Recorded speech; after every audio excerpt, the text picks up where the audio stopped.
Well, hey, everybody. I'm David G. I'm an alcoholic and an addict, and I am very grateful to be here tonight. Grateful for a recovery date of August 8th, 1994, and an emotional recovery date of October 1st, 2019. It was at that time I awakened from self. Mainly what drove me here to that point was self that manifested it in the ways that we're going to be studying here tonight.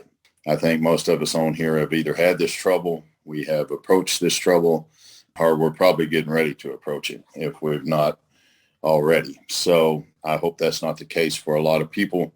It seems like this causes a lot of harm. And in fact, that's why we do the ninth step, is so that we can clear away the wreckage of the past.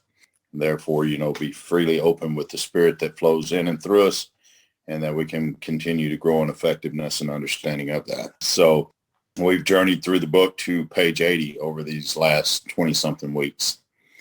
We've looked at thoughts, ideas, actions, attitudes, concepts, and beliefs based on past trauma, past events, things that have brought us to the point of destruction in our life to where we just felt like completely giving up and that there was no hope for us. For me, that happened about 25 years after coming into Alcoholics Anonymous and having an experience in 1995. I came in 1994, August of 94. And for the first year, it was living hell inside of the rooms. I had no solution. All I kept hearing was just go to meetings and don't drink. I didn't know a whole lot then, but I knew enough to know that if I could just go to meetings and not drink, I wouldn't be there. Obviously, I would still have willpower in that area of my life, and I just didn't. I was drinking and using and completely out of control with sex, and I didn't really realize it at that time, but the problem that was pressing on me the most was alcohol and drugs, and I needed to address that, and so I did. About a year later, I had an experience as a result of going through this book. I was in a bad way. I once heard a man say that all spiritual experience has the same common denominator, and that's suffering. And man, I was suffering tremendously inside of the fellowship, and I couldn't get free. And I knew that I was going to drink. I was either going to shoot myself, or I was most definitely going to end up back in prison. There was no doubt in my mind about that. I already knew. I was very crazy, very insane. The way that self manifested in my life, it came through with severe violence. And it's just something that I ran with without any thought of consequences at all. And so a year later, I had an experience that was absolutely life-changing as a result of going through the book with a man who knew the program as outlined in the book. One of the areas that we really didn't cover a whole lot about was relationships. And he told me from the beginning, he said, I've not been successful in my relationship. That's probably an area I'm not going to be able to help you much with. I didn't care much about it. I didn't have one at the time anyway, so I just thought, I liked everything else he had to say. I said, let's go. And so we went through the big book of Alcoholics Anonymous pretty in depth. I had an experience. 3 years later, I lost that experience. Self manifested itself with lust. And this became an obsession that I was absolutely unable to get out from under. Now, I look at that two ways today. One, it destroyed a lot of things and a lot of people in my life. It most definitely did. It split apart a fellowship that I had created that I loved very much, a group, very strong group. I hurt a lot of people through these actions. Mainly, I hurt my wife very dearly. I mean, deeply, deeply hurt her. And myself as well. I don't like to leave me out of this because, a lot of times I used to think, well, I don't have any business talking about me in this, but I do because, that wedge that felt like was in my spirit was something that I lived with in torment every day. But what I didn't realize is that all of those years, and I'd been very active in this book, all those years, I had helped thousands of alcoholics to find recovery through the directions outlined in the book. When I came through it in 2019, it was almost like I'd read a new book. I just could not understand why I missed as much as I missed through those years. Of course, self began to blame the sponsor. He didn't show me the right way to do these things. He didn't show me this and he didn't show me that. I forget that he told me from the beginning, David, I've not had much success in relationships. I won't be able to help you. I don't remember any of that. So anyway, in 2018, this came to a head whenever I was discovered for acting out in the fellowship for all of those years. And what it says at the bottom of page 80, the chances are that we have domestic troubles. That's an understatement. I had a lot of trouble.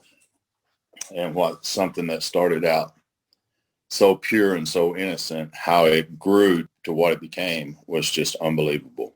In 2018, late 18, when I was discovered for this, and I knew it was coming down. I knew that everybody was going to find out. I'd been reported to district in Oklahoma, and I mean, just a lot of stuff had happened. I was doing a book study with a friend of mine from Tulsa, Oklahoma, and we were in Shreveport, Louisiana, and we were in this part of the book the night after I was discovered. And I can remember my wife stayed away from that conference for that whole weekend because it was discovered at that conference. It was a terrible thing. And so she came over that morning because it was on a Sunday morning, and I was trying to finish it up so I could get out of there. And I have to read this with her sitting in the front row. And man, it's just heartbreaking. I didn't wake up like most of us here. I didn't wake up one day and think, you know what, I think I'll destroy my family and tear apart people's lives and ruin all my relationships whenever it comes to lust and sex. I just never felt that way.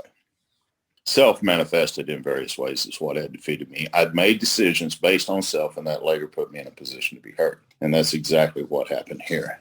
And so we're going to pick up on the bottom of page 80 tonight, and we're going to read through some of the directions of this. And I think that anybody, and I know that a lot of my brothers and sisters that are on here have had a lot of trouble in these areas. And so it's good to be able to connect with it from a place today of recovery from it, because it's not the same as it was in 2019, thank God. So our book says at the bottom of page 80, the chances are that we have domestic trouble. It doesn't say that we might have, or, chances are we probably do if we look pretty closely. And when I think of domestic trouble, sometimes I think of violence and this, and that's not at all what it's talking about.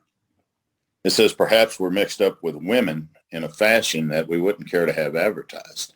Now, I had many affairs, many affairs through the years. And it was just something that I could never seem to get under control. But whenever I did the conduct inventory, I seen exactly why those things happened to me. I see that, for one, it was the self who had directed those thoughts. I had taken actions based on those thoughts. And my reality was my life is completely trashed here. And so the book says we doubt if in this respect alcoholics are fundamentally much worse than other people. Man, that was a great sentence for me here. God, I needed to hear that at the time. It tells me fundamentally, and Charlie used to say all the time, the word fundamentally, if you're not having fun, you're damn mental. And I wasn't having any fun, and I was damn sure mental, I promise you. So fundamentally, he said, much worse than other people. But drinking does complicate sex relations in the home. So does lust. So does acting out. And so does the same thing that a lot of us have. But what I don't realize is I'm seeking gratification for self. Self is seeking gratification through me. It's setting me up to take these actions. I'm taking these actions and it backs out of the way and I take the hit for it. And this has happened over and over and over and over. So it says after a few years with an alcoholic, the wife gets worn out, resentful, and uncommunicated. Anytime we see that word resentful, we know from back on page 64. And if you'll hold your place there, and let's flip back over there for just a second to take a look at that bottom paragraph on 64. Resentment's the number one offender. See, not lust, not sex, not drinking, not drugging, not domestic trouble. That's the effect. That's not the cause. This is the cause. And if you read the sentence above it, self-manifest in various ways, that's what had defeated us. Not the booze, not the drugs, not the sex, not the lust, none of that. We consider this common manifestation. Resentment's the number one offender. Talking about resentment, which is a common manifestation of self. From it stem all forms of spiritual disease. So how could I not have been living and acting this way? I'm caught up in a system of thought that I don't even know I have. And I'm taking actions based on that. And I know that they're not honest. I know they're dishonest. I know right from wrong. But at the same time, I'm good at minimizing, justifying, rationalizing, all this stuff. And that's exactly what I'd done for years.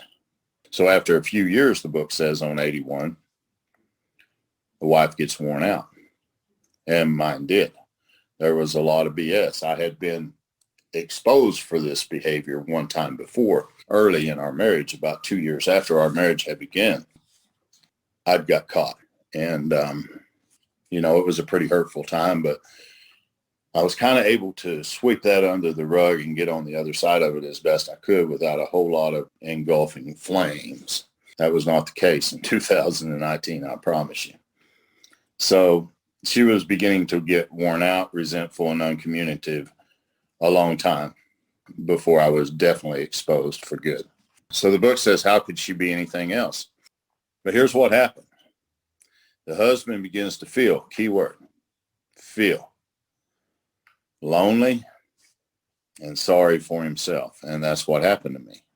Now, it wasn't that activity wasn't available to me whenever I wanted it, because it just wasn't enough. I needed more.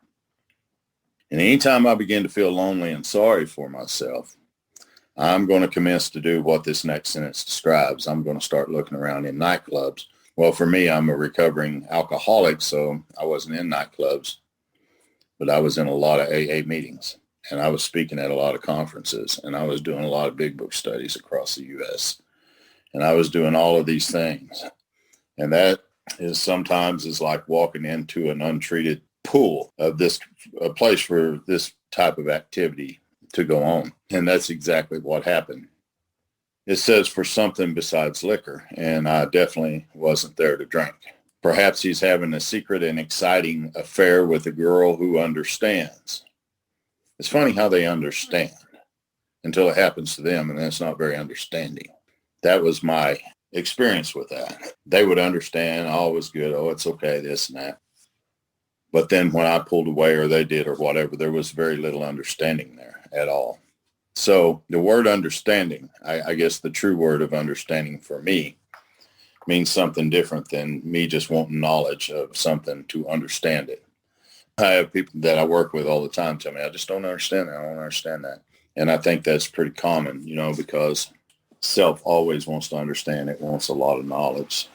The book says, in fairness, we must say that she may understand. And she may not. But I think here's the biggest question in the book, or in this part of the book anyway. What are we going to do about a thing like that? And I think that's where I was at. It wasn't so much that I needed to bounce this off of my sponsor so I could feel better for a day, because I'd done all that. It wasn't that I needed to go to church and confess, and because I'd done all that. The book says, what am I going to do about it? Well, the one thing that I didn't know is that I had an addiction to it. And another thing that I didn't realize is the addiction is what I call the flea. We've talked about this many times. It's a manifestation of the bug, which is self. So I've got something now that's amplified on top of all of these insane thoughts that are ruling my life. And I can't get out from under that. What am I going to do about a thing like that? Well, in my case, it's not so much what I did, it's what was done to me. I was exposed. I wasn't going to do anything about it. But when it came out, there was definitely some things that I had to do. And one of the things was I had to cut off everything and everybody connected to that life. I had to. The next thing I had to do was find a group of people who suffered from the same thing I did. Because in Alcoholics Anonymous, I don't know how it is in your area, but in my area, this is looked down on very badly. Connected with the things that I had done, stepping out with a brand newcomer at 25 years of sobriety, doing all of this stuff, I found a lot of judgment from a lot of people inside of the fellowship that goes around and talks about love and forgiveness every single day that I was there. I mean, some of those people I've never seen again to this day. I've made amends to the ones that I've done harm to, and those amends have been accepted, but I've never had a relationship with those people again. And so this is very damaging. So a man so involved often feels very remorseful at times, not all the time, but at times. And I did. especially if he is married to a loyal and courageous girl who has literally gone through hell for him. And I was, and I am. It's unbelievable at the hell that somebody will let another person do to them. Really, I never experienced forgiveness in my life the way that I experienced it through what happened here. Because for her to forgive me, and I mean, this has never been brought up or charged against again. I mean, we've had more than one argument in the past 3 years. This has never been brought up or charged against again. You can't say that for a lot of people. I've been in other relationships. That would not have been the case. That would have come up every time. But this has never come up one time. So whether we're married or dating, the book says that most of us are with a loyal and courageous girl who's literally went through hell for us. And this isn't just to say about the men. There's a lot of women that suffer from this and put their husbands through it too. I know. But it says, whatever the situation, we usually have to do something about it. There it is again. It asks above, what are we going to do about it? Now it says, we're going to have to do something about this. We're going to have to. Either I can continue going down this road, I can stay isolated from a power greater than myself, which all comes from self. And the next thing you know, I'm going to be drunk. My book promises at some point I'm going to drink. And I kept waiting for that to happen. I just kept waiting because I knew I was going to drink. I just knew it. Well, God had other plans. So the book says if we are sure our wife or husband, for some of you here, doesn't know, should we tell her? Man, I find this a big mistake in the fellowship. I have guys that come back, and I guess their well-intended therapist has told them, you just go and reveal everything, put it in a letter, sit down, tell them the whole thing. And that ends up in more hurt than they could have ever dreamed of. One of the things that I always tell my guys, if your wife does not know, it's probably a good idea that you don't tell her in detail. I think if we're questioned, we're probably going to have to be honest about it for sure. But I can remember my wife on the south end of our home here that night, just in tears, and just because this came in piecemeal. See, this started in Shreveport for her. And she told me that night, David, just tell me everything. We can be good. Well, my mind says, just tell her, what's going on. We don't need to go back through 18 to 20 years of what's been going on here. And so I did that. Well, a week later, more women started stepping up, and more. It's like, yeah, he'd done this with me too, and me too, and me too, and me too. Well, she gets a hold of this, and she comes back, and she's heartbroken again. And this goes on for a solid week. Here comes someone else. I mean, it was just like, it was a domino effect. This just started falling apart. And actually, I was in amends through this process of the book when this came down on me. And so I went to her that night, and she wanted to know. She wanted to know who it was, and she wanted to know where they was. And I said, well, the book over on Penn, man, she shut me down right there. She was like, you know what, buddy? I don't care what you know and how much you know about that book or what you think you know about that book, because I know that book very well too. And it says, if I know in a general way that you've been wild, should you tell her in detail, you should admit your fault, and you're going to admit your fault. And that's exactly what I done. I didn't go into detail. I admitted my fault. My fault is something much more than a confession. If the instructions to the fourth step, back on page 67 of the book, says, referring to our list again, we put out of our minds the wrongs others had done. We resolutely look for our own mistake where we've been selfish, dishonest, self-seeking, and frightened. Though the situation had not been entirely our, and here's that word, fault, we try to disregard the other person entirely. Where were we to blame? So what I did through this amends with her that night, I disregarded the other person entirely. I admitted my fault. I didn't name who it was. I didn't name where it was. I didn't go into details about it, but I just said, this is what I've done. And I can remember after a week of this just going on and on and on, her getting blindsided from every side. She was just like, man, you either tell me the truth about all of it or we're done. And so I said, you're not going to like it. And she said, I don't like it now. And I said, okay. And she began to ask me a series of questions that fell along these lines. And I had to be honest with her. It started 18 years ago, and I've never been able to shut it down since. And man, I tell you, just the flood of tears and the things that we do to people through this is just unbelievable. How do you make amends for that?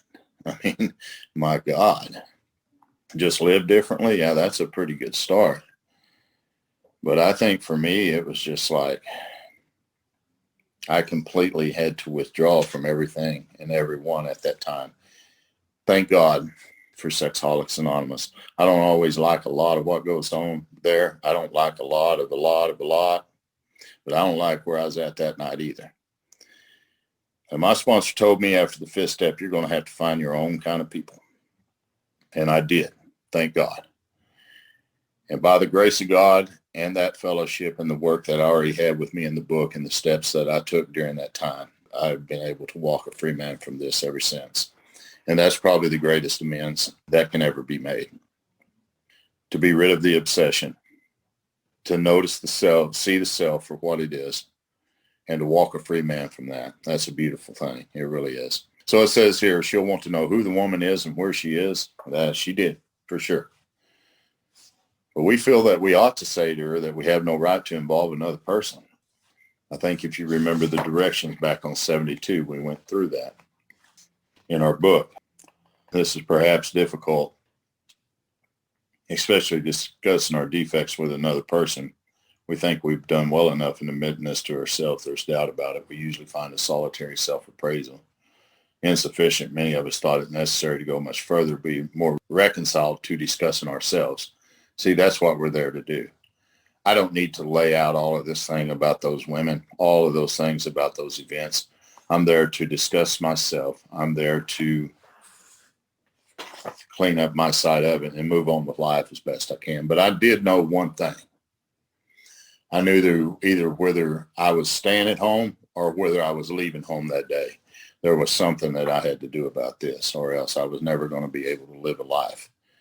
And so at that time, I chose to come in to the program and to give everything that I had to it. And thank God I did, because I ended up having an experience and awakening from self. And by God's grace, I've never returned to that behavior again to this day. So I'm so grateful for that. But we have no right to involve another person. We're sorry for what we've done. That's a question. Am I sorry? Because if I'm not, do you remember what it says back on page 70? If not, let's take a peek right back over there for just a second.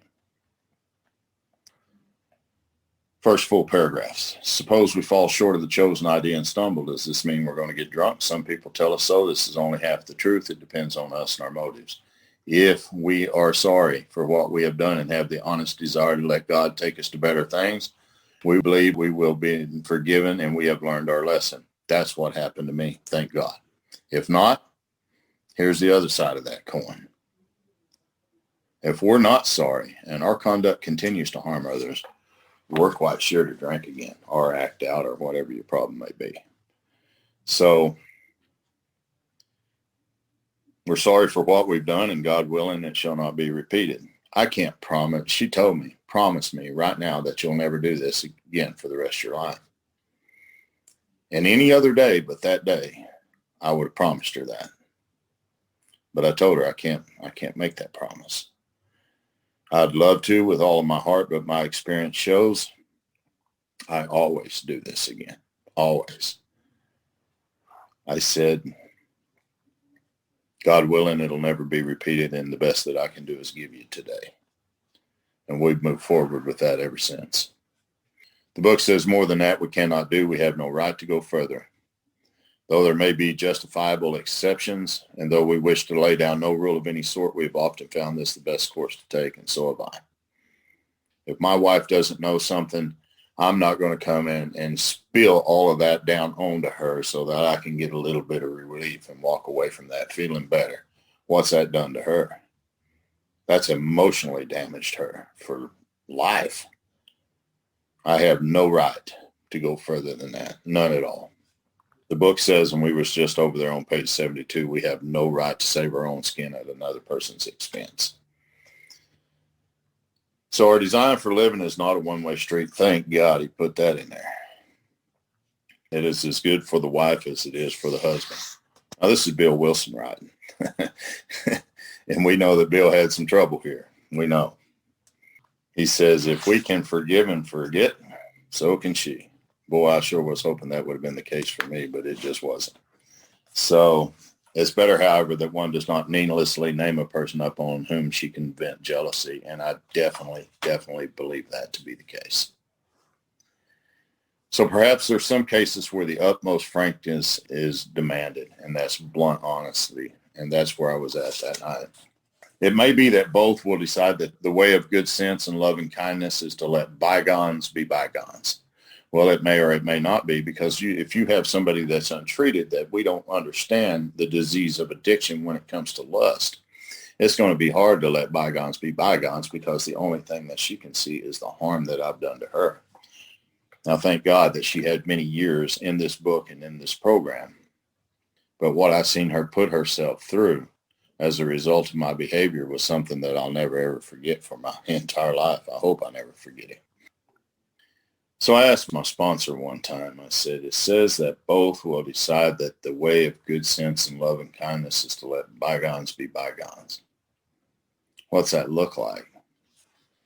And he said, David, there are some things that we're going to get to live with. No matter how much you make amends, you're going to get to live with that. There's going to be times that that's going to crop up on you. And that's just something you're going to have to live with. Well, I have found a lot of freedom from that. I like what he says here. Each might pray about it, having the other one's uppermost happiness in mind. That's hard to do when somebody has damaged you that way. But keep it always in sight that we're dealing with that most terrible human emotion, jealousy. See, I used to read a book and it said, that one day that, the table was going to be prepared before our enemies. Well, I found out that the enemies wasn't outside. They were on the inside. And they come from self, and they come in the form of resentment, selfishness, dishonesty, lust, fear, greed. I mean, the list goes on and on. But it says right here that is the worst of the human emotion. That's the most terrible. It's jealousy. So good generalship may decide that the problem be attacked on the flank rather than risk hand-to-hand combat. And sometimes we have to come at that stuff from the side. And that's what it's talking about. We don't hit it head on. I didn't have any choice. I was put in a place to where I had to hit it head on. So here's what I see with that. Good generalship. It's kind of like reinforcing the principle of avoiding retaliation and argument. That's what good generalship is for me today. It says that the problem be attacked on the flank rather than risk hand-to-hand combat. So if we have no such complication, and there's probably people on here that don't, there's plenty we should do at home. Sometimes we hear an alcoholic say that the only thing he needs to do is keep sober. I hear that all the time. I go to a lot of meetings where I hear that. Only thing I need to do is stay sober today. According to my book right here, that's not what that means at all. It says, for there will be no home if he doesn't. Of course, certainly he must keep sober. Not only get sober, he must keep sober, or there's not going to be any home at all, and that's a promise. But yet he's a long way from making good to wives or parents for whom he is so shockingly treated. Stopping drinking is that's only the beginning of this deal. We all know that. Passing all understanding is the patient mothers and wives have had with alcoholics. Had this not been so, many of us would have no homes and would perhaps be dead. But here's what I'm like, sober. I always read this as drunk. But I wasn't drunk when this happened. I was 25 years sober. The alcoholic is like the tornado, even sober, roaring his way through the lives of others. That's exactly what I did with lust and sex addiction. Hearts were broken, not just a heart. It was most definitely a heart, but there were hearts involved in that as well. Sweet relationships are dead. Like I said earlier, there's some of those I'll never get back, ever. And that hurts me a lot. It does. There again, my sponsor said there's some things you're going to get to live with, and that's one of them. Affections have been uprooted. Selfish and inconsiderate habits have kept the home in turmoil. We feel a man is unthinking, keyword, when he says that sobriety is enough. How many of you ever hear in a meeting, just go to meetings and don't drink? No matter what, just don't drink. Good luck with that if you're the real alcoholic. My book says right here, the man's unthinking when he says that. He's like the farmer who'd come up out of the cyclone cellar to find his home ruined. To his wife, he remarked, "Don't see anything the matter here, Ma," and grand the wind stopped blowing. And all the times before, that's kind of how I felt. It was like a whirlwind and a storm came through, and a lot of people was hurt and this and that. And I just kind of shook it off. I'm like, man, I'm glad that's over. Glad the wind quit blowing on that deal. That wasn't the case this time around. So our book says that, top of 83, if you're just joining in, yet there is a long period of reconstruction ahead. And I found out that reconstruction was going to happen from within. Didn't mean that everything on the outside of me, I was going to put all of my life together out here and everything was going to be okay. I had to put all of my life together in here, and then everything fell into place out there. So when the book talks about a long period of reconstruction ahead, for me, this is talking about within. And it says I must take the lead. How do I do that? I make amends. No matter what, I make these amends. And that's hard. As long as it doesn't bring harm to other people, I must be willing to take the lead on this. I can't sit back, wait for this to come to me, or this to happen, or that to happen. A remorseful mumbling that we're sorry will not fit the bill at all. And my sponsor told me, ever. Because a lot of us, a lot of times, that's what we want to do. We're kind of remorseful. We feel guilty, and I just want to run by and say, I'm sorry right quick. And I can remember a girl one time that I went to make amends to. This is way back before I knew how to really make amends. And I can remember mumbling that I'm sorry, and she told me, damn right, you're sorry. You are one of the sorriest men I've ever met. And I don't ever want you to come back again, ever. So although we do make a sincere apology, a mumbling remorseful that we are sorry, that won't fit the bill at all. We're here to set the matter straight. It says we are to sit down with the family and frankly analyze the past as we now see it. I've been able to do that since that time. The book says be very careful not to criticize them, because no matter what their defects or their part in that was, it doesn't matter. I'm there to look at me. I could tell her, well, you didn't do this, you didn't do enough of that, this is why I did this. No, I frankly had to analyze the past as I now see it, and that didn't look very good. Their defects may be glaring, but the chances are that our own actions, that's what's partly responsible with this. So we clean the house with family, asking, there's our prayer right here, each morning in meditation, that our Creator show us. And if he's going to show us, that becomes a vision. The way of patience, tolerance, kindliness, and love. That's a prayer I use every single day, no matter what.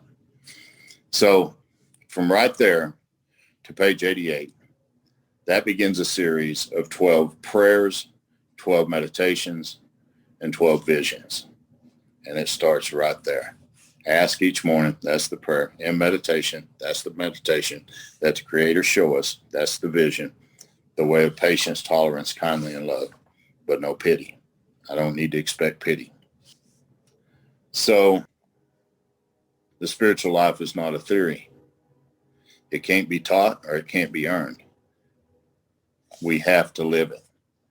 I would hear it all the time, just keep coming back, work it, no matter what, just work it. My book doesn't say that. It says I have to live it. Unless one family expresses a desire to live upon spiritual principles, we think we need not to urge them. I think sometimes some of us get mixed up. We come into the program and our loved one doesn't want anything to do with it, doesn't want to live by the principles we're living by. Instead of remembering what this says, or never had anybody to take us through us to see what it says, we get resentful that they're not jumping on board with us to go the way that we feel like they ought to go.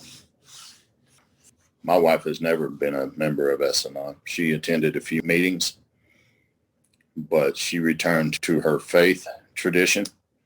She's very much a Christian. She's a longtime member of Al-Anon as well as Alcoholics Anonymous. She never returned to Alcoholics Anonymous. She did return to Al-Anon and was able to rebuild her life from there through the principles outlined there. And so far be it from me to urge her to do that. I mean, would I love for her to? Absolutely, I would. So it says we should not talk incessantly to them about spiritual matters. They'll change in time. And that's a promise, and it won't be on our time. guarantee you it won't be. And that's been my experience. So that's a promise. Our behavior, this is what has to change. My behavior. These are the things that I brought to step 6 and 7, that I dug out of column 3 in inventory, that I dug out of conduct inventory. These are the things that I was looking at.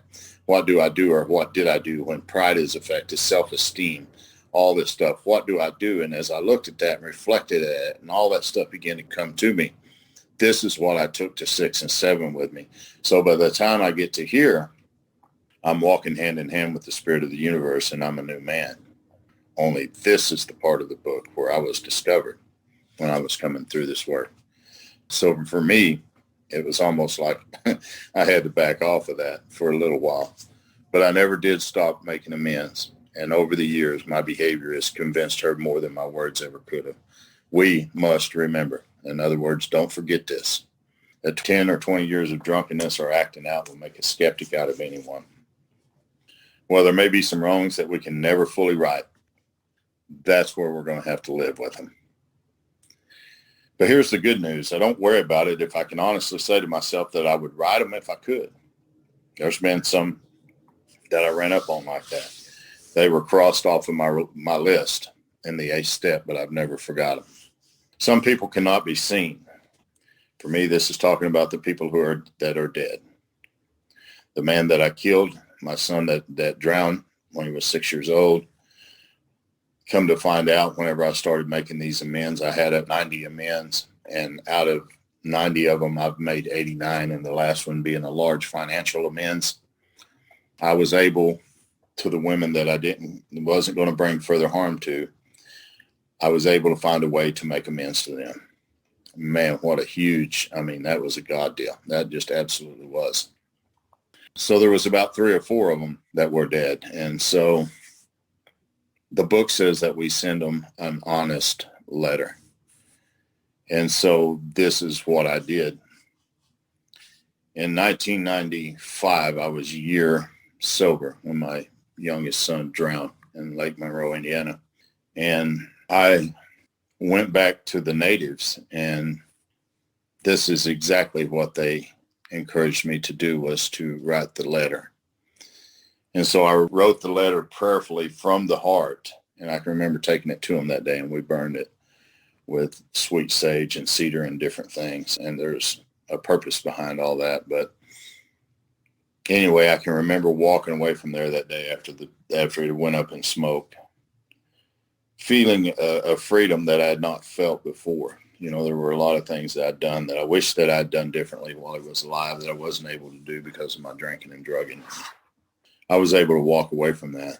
My ex-wife, who never had a problem with alcohol or drugs, did not take any action based upon that. And she struggled with alcohol and drugs for the rest of her life, even to this day. And that's been 27 years ago. So this is a very important way that we make amends. The man that I killed, I had to write an honest letter, and I had to bury it next to him.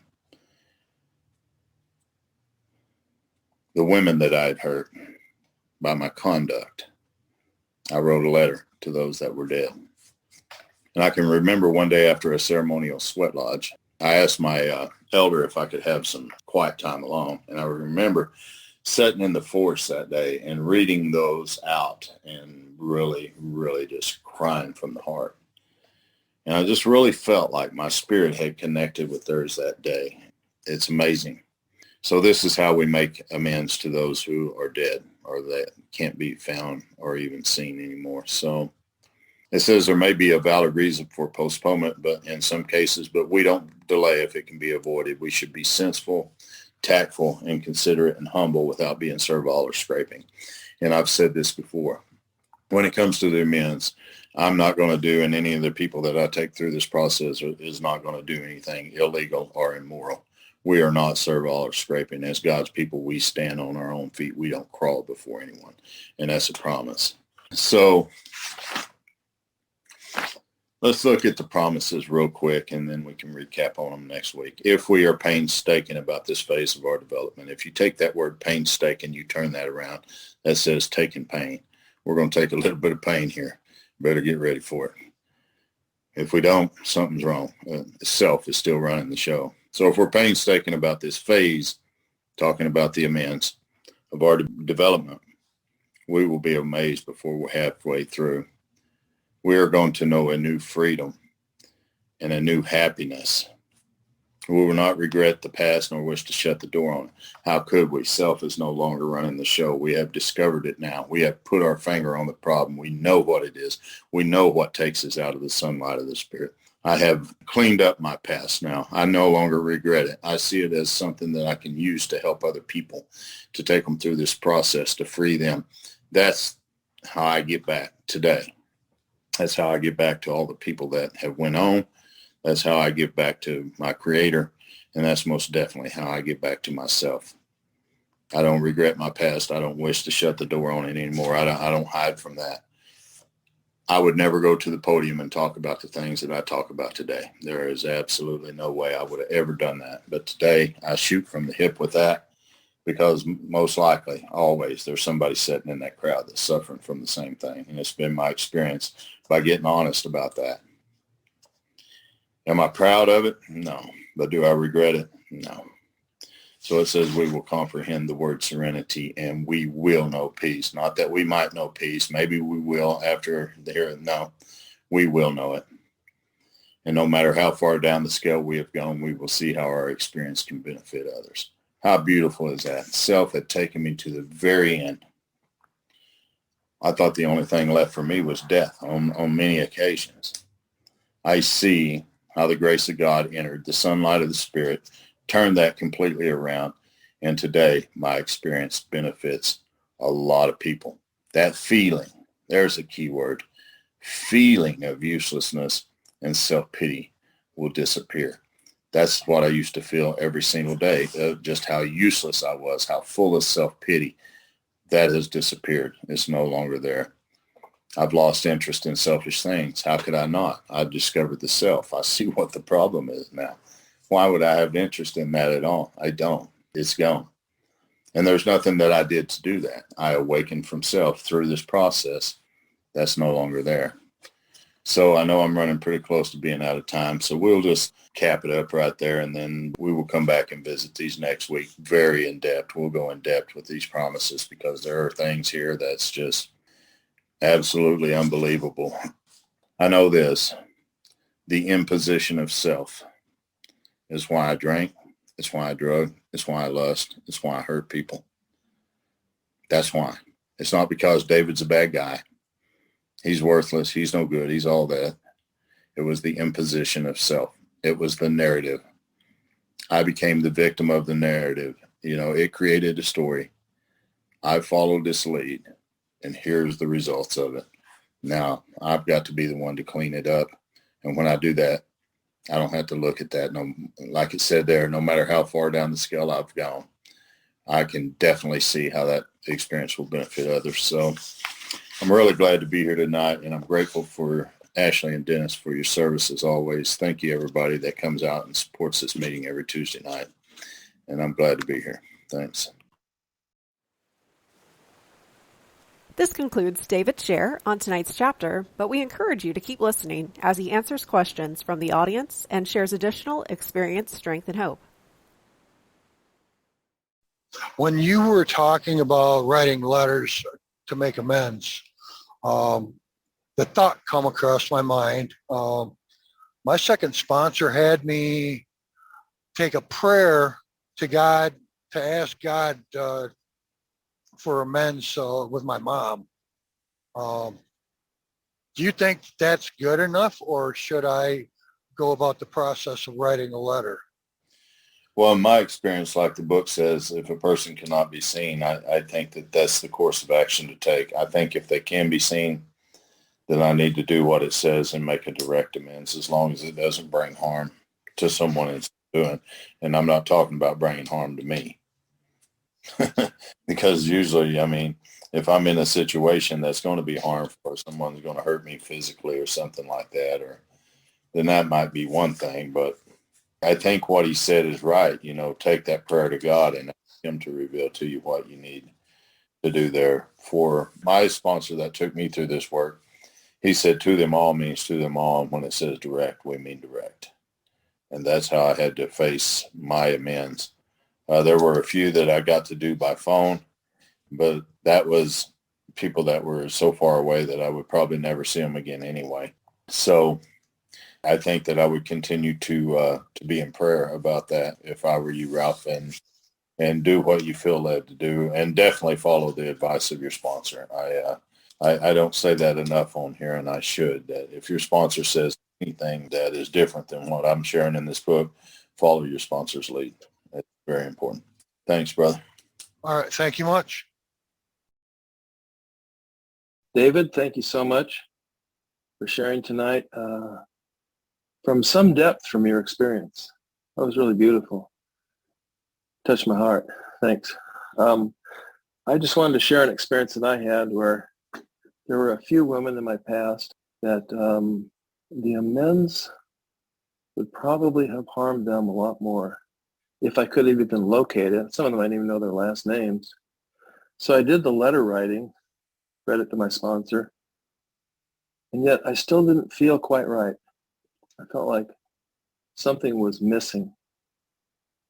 And I was at a SA convention one year, and I asked a woman who I respect a lot if I could meet with her privately, and if she would be a surrogate, if I could make amends to those women directly through her. That was very powerful. And she gave me some feedback on what she knew about herself as a woman based on things that I said to her. And it was very healing. So I don't know that you've ever done that before or heard of that, but it's another way to go to make indirect amends to someone where you just can't do it any other way. Thought I'd like to share that. Yeah, thank you, Jason. It's good to see you, brother, as always. You know, I have made amends like that. It wasn't to women, but it was through an employer, and I'd made amends in that same way. One of the things that I do in addition to the amends that I've made to women, and a lot of them that I can't because of the things that you described there, is I treat them with respect, and I treat them a whole lot different. My words are different to them now. Now, I don't put up with, anything that would be inappropriate or anything. I stay away from all that now. But one of the things that I try to do is, for one, I've had the opportunity to take a few women through this process as it's outlined in the book, so that they in turn could take it to other women as well, the way that some of us men have had it. And that's had a very powerful effect. And the lives that I have seen changed by the women that I've taken through this process, and the way that they have passed it on to others, and the way that that's starting to grow internationally, that's become a big part of my amends process. And man, I'm grateful for that, for sure. So anytime a sister reaches out to me, although I'm not taking women through the process anymore, I do have a good list of names that I can put these women in contact with today. And so, for me, that's kind of an indirect amends as well. Instead of, I'll take you through the process, and then ended up, in trouble from that. So, yeah, I love your share. I would very much call that a completed amends. Thank you. Thank you, David. Love you, brother.